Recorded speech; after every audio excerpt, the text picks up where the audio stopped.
Hey guys, Jack here. Welcome back, and we gotta talk about Aston Villa. They have been incredible this season. They've been incredible for the last year under Unai Emery, and they got another big result after a huge one against Man City. They went and beat Arsenal 1-0. Let's talk about it. Unfortunately, I wasn't able to catch this game live, but so I had to listen to it through the radio. And from what I heard, and then what I later saw in the extended highlights, is that Aston Villa were probably fortunate to come out of this with the victory. In the first 20 to 30 minutes, they showed exactly what they were doing. They were pressing high, kept maintaining this high line that Arsenal didn't kind of attack much purely because they were still drawing, so they couldn't really put too much pressure on, and that worked to Aston Villa's benefit. They pressed high. I mean, John McGinn and Leon Bailey were incredibly compact. They continued to harrow the midfielders, and the likes of Ben White and Zinchenko in particular were found it really difficult to progress the ball up the pitch, and it led to Saka and Martinelli for that first half hour struggling to kind of make significant impacts in the game. And their goal came from their high line, kind of continuously pressing, and John McGinn took the ball incredibly well and finished it past Dabraya. And from that moment on, they showed a lot of resilience, and they were quite fortunate for the majority of the game. They after the 30-minute mark, Arsenal definitely got into their stride. We saw like Declan Rice was picking up the ball from Saliba and Gabriel, taking it and then trying to play it to either Odegaard and then out wide. And as we saw, Saka probably had the better of the runs against Luca Digne. He just couldn't, Digne is not really defensively minded in comparison to Konsa, but I think that's why they had a bit more joy going on the right hand side. But what I noticed was they struggled to kind of find that final ball, that last shot. They struggled to finish their chances or complete them, and that was the story throughout the entire game.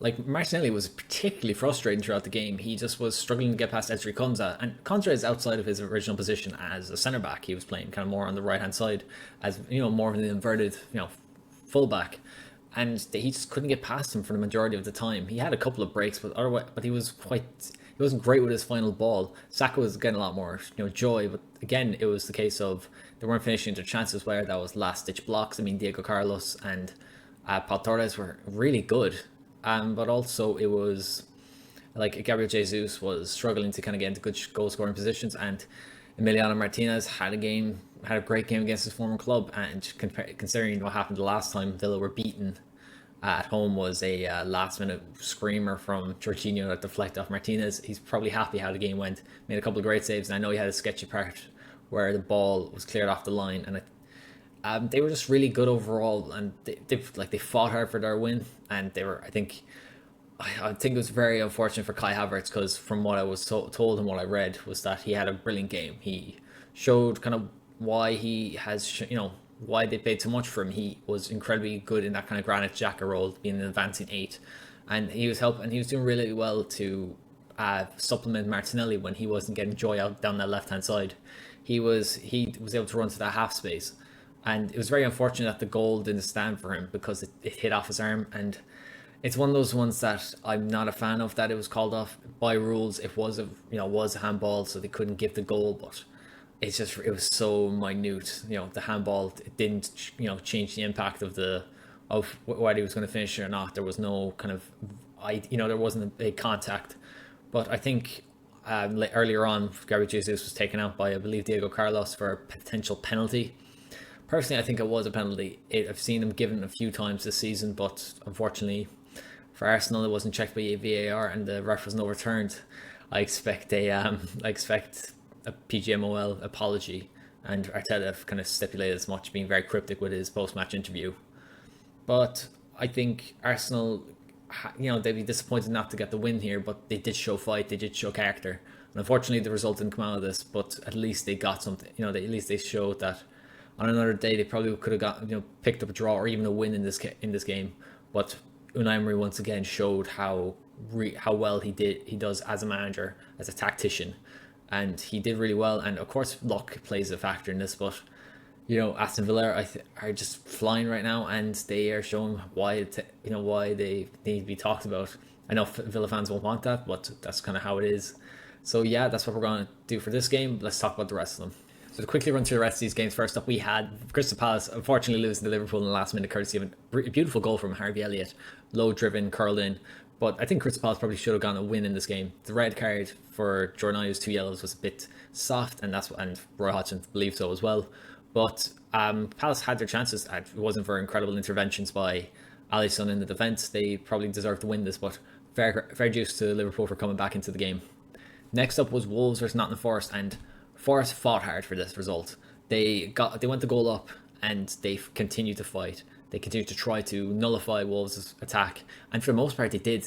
Wolves barely got any chances throughout the game, but once they did, Mateus Cunha put it away, and they probably they were unfortunate not to kind of get more from this game. But Steve Cooper did really well, and as far as I'm recording this, there's no decision on whether he'll leave or not. So I presume that's just a case of when as opposed to if. And he's done a really good job. And if this is his final game, he can go with his chin held up high, and I presume he'll get a good job in the near future, should he wish to take something up relatively soon. Next was a big result for Burnley. Brighton showed why they played their typical football, and on another day they would have probably won this game. And as I said before, it kind of harps back to the Graham Potter era where they played really well, they played their style, but they just couldn't finish their chances. And Anguilla was the goal scorer to drag it back for them. But Burnley got their first goal, and they tried to hold on for dear life. James Trafford had a brilliant game, and especially after they conceded, he was the key reason why they kept their point. I mean, 2 or 3 unbelievable saves from the young goalkeeper, and that's the thing. He's an incredibly talented shot stopper, comfortable on the ball, but he's still very young. He's still learning, and while I don't maybe being relegated isn't a nice thing to have, I think it'll do his career good. And I could honestly see in this performance, there's every chance he could be an English goalkeeper in the next 5 years. But fair dues to Burnley, they fought hard to secure a draw, and they looked like they might be building something up here under Vincent Kompany. Sheffield United with a big result against Brentford. Brentford just didn't have any potency going forward. They had chances at set pieces, but overall they just struggled to break down Sheffield United, and it had to be a beautiful goal from James McAtee of a Manchester City loanee who was with them last season. And what a beautiful goal, just looped in past Flecken, and just they probably deserved to win considering the chances that they had. Cameron Archer was getting into great positions, and Brentford just looked, as I said, just didn't look good going forward. And that's a huge 3 points for Sheffield United considering the results we're going to be talking about later on. I'm going to move on here. So Luton versus Manchester City. Luton fought hard again, and Kaminsky was huge in keeping the scoreline as low as it was. And right before the end of the first half, Luton got a big goal, great ball in. Odebajo, great header. And they did so well to try hold out, but the ball just fell beautifully to Bernardo Silva, who smashed it past Kaminsky. And then the second goal was just well worked, good cross and finish by Jack Grealish. And it's huge for Man City to get that result, especially with how they've performed in the league recently. And while the Champions League, passage is secure, Guardiola will want to kind of keep up this momentum. So we'll have to kind of see what happens now during midweek and then next week.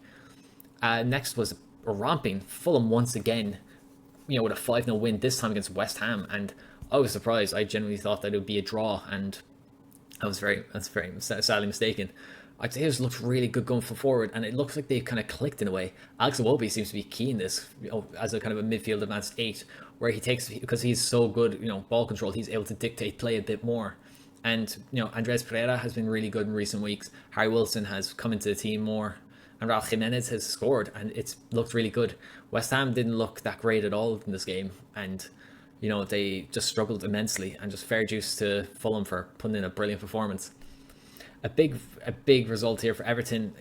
Chelsea just didn't look at the races. They had a few good breaks, and Pickford, bailed them out a couple of times. But Everton's defence was incredible in this game. They just looked solid. They looked secure, and they broke really well. Again, McNeil was really good. Harrison had a good game. Calvert-Lewin had a few chances, but just couldn't finish them. And it just took a pile driver from Decore from a rebound to get their first goal, and they looked reasonably comfortable after that. I mean, the likes of Mudryk, Nicholas Jackson, Cole Palmer just didn't look dangerous going forward. And for Dobbin to pick up his first, I believe it's his first Everton goal, I mean, that's incredible for him. I'm really happy for him, and it's nice that they're finally out of the relegation zone. And for an academy lad, and considering how Everton have struggled with their academy more because they can't produce the same talent as Liverpool do to demographic and geographic area. If you're going to be an academy player, better to come up through Liverpool because you're going to get the better facilities, better, coaching than Everton. But that's a really good way. It's a really good sign for the club, and hopefully they can produce more players coming forward. And then last up here was Tottenham versus Newcastle, and Tottenham looked back to their best. They were very fortunate that Ben Davies got an intervention before Isak could easily slot it into the back post before Tottenham scored the first one and inevitably scored the following four. Like, it was incredibly well worked. Richarlison looked really fresh. Heung-min Son looked really comfortable on that left hand side, and Pape Matar Sarr looked really good in the midfield, just completely nullifying any chances that the ball came in towards Bruno Guimaraes, into Wilson, who tried to drop. Like, they just struggled immensely, and you saw what happens. Like, Tottenham just were incredible in this game. Last up, we're going to talk about Bournemouth versus Man United. Now, Manchester United played their usual game, kind of relatively high line, tried to play possession ball, and look to just kind of break down Bournemouth. But unfortunately, they don't really have the players to create and finish those chances. Bruno Fernandes can do that, but he's only one player, and once Bournemouth nullified him, it was quite easy to stop them because McTominay wouldn't create, Martial just wasn't involved in the game, Garnacho was nullified quite a lot, and whenever they lost possession, especially when Diogo Dalot or I believe it was Luke Shaw, coming up on the left hand side, the wing backs pushed up, they were countered immensely. I mean, Tavernier just incredible on the break. And, the first goal came from that. They lost the ball on the left-hand side. Ball was played in a cross. And Solanke got a touch, and he's incredibly instinctive. And it's really nice to see Solanke get those get more goals in the league, because he is a really capable striker.